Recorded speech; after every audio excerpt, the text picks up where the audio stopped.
Hi everybody, Dana Litwin here again, and welcome back to Tuesday Tips for Leaders of Volunteers.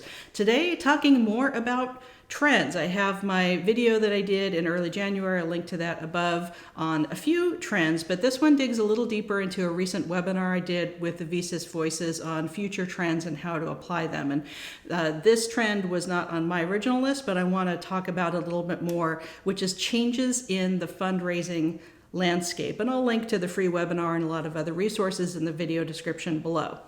Now, how is fundraising changing? Overall, giving is down and funders across the income spectrum are looking for really more impact, more bang for the buck. And among ongoing equity and opening up accessibility as a trend, there's an increased push for funders to remove earmarks and barriers and make funding and grant pipelines much easier for organizations to navigate. A great expert and blogger on this topic is Voulay, and I'll link to his articles and his blog below. And another great example of kind of removing barriers is the Mackenzie Scott no strings attached approach that she started in 2020. There's also a lot of high profile cases of broken trust, bad publicity, and even sometimes abuse by philanthropic entities or their agents or their employees. And there's a drive because of these scandals and problems for funders to be a lot more transparent and work to really change their ways, change their culture, and repair community trust and relationships. Another trend is big funders are focusing on real change and empowerment and looking at those longer term investments in communities to really move the needle, make positive impact and change on a cause or a mission versus what's been the typical programmatic cycle practice, which leads to uncertainty in funding if a year is missed, or the director of development or the director of volunteer services change midway through the year. There's been a lot of staff turnover and people miss the grant opportunity. So rather than saying you have to hit this, you have to hit this, yes, there has to be a balance of accountability and trust, of course, and data-driven results and outcomes shown and outcome measurement shared. But in general, making it easier for organizations to get a lot of the funding or most or all of the funding that they really need to be effective, that's a really positive change we're seeing in the financial and fundraising landscape.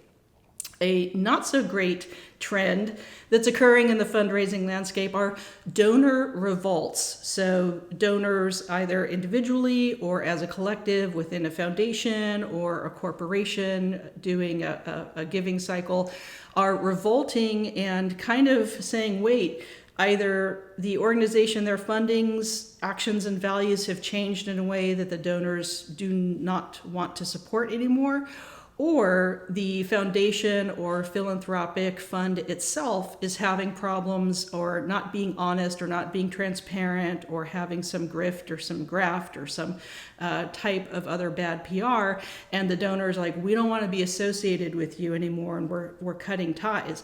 Now, on a day-to-day level for nonprofits, that can cause, again, interruptions in a revenue stream, which can be a really big problem. So diversifying the funding streams and leading into my next trend, which is integrated giving with volunteers and micro-giving for the hours they work.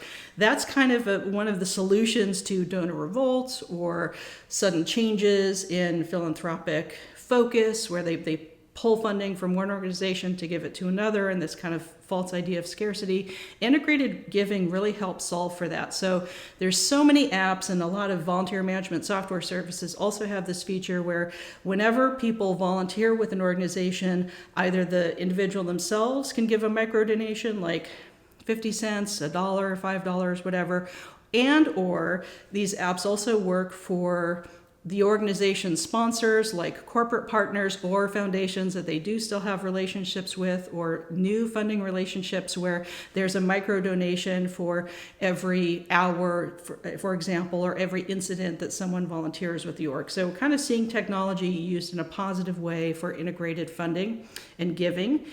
We're also seeing a rise in crowdfunding. So all sorts of organizations and individuals are using various platforms, crowdfunding platforms, to either make up for lost funding from major philanthropic foundations or organizations, or just to augment and also to connect more with their community that they're working with. So again, these kind of grassroots crowdfunding, crowdsourced from the ground up trends are going to increase in 2024 and beyond.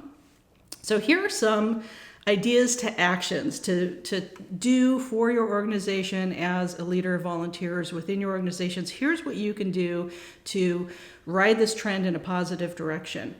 Connect with your development department. If you're not already working very, very closely as a volunteer coordinator or director of volunteer services with your peers in the fundraising, marketing, development, resource management aspect of your organization, absolutely do that now. It's never too late to start, and that's a great relationship to collaborate with going forward. Get together with that development team and discuss the value of volunteer programs, the value and type of volunteer activities that can be integrated between departments, again, if they're not already, and then share data, share information, share seamlessly the results, the data-driven outcomes, the milestones, the impact measurements for all of your departments, but especially tying volunteer services and development together.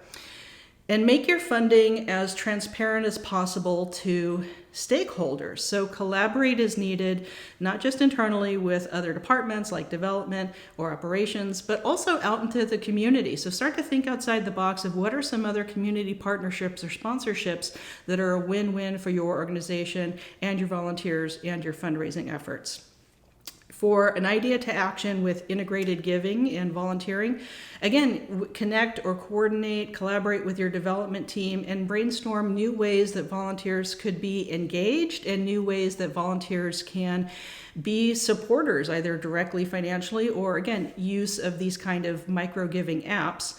And with the goal of increasing the volunteers' commitment level, donor engagement commitment level, and strengthening these revenue streams in case a bigger donor, a bigger funder changes their tune and pulls out. So if you have this kind of variety of ways to engage volunteers, have strategic volunteer engagement that completely ties into other departments and especially what development directors are doing, that's really going to lead to success. So I hope that you enjoy all of my weekly Tuesday tips. If so, please like this video, share it with your friends, peers, colleagues, and repost as much as you can. Subscribe to my channel if you are not yet already, and we'll see you next week with more Tuesday tips. Take care.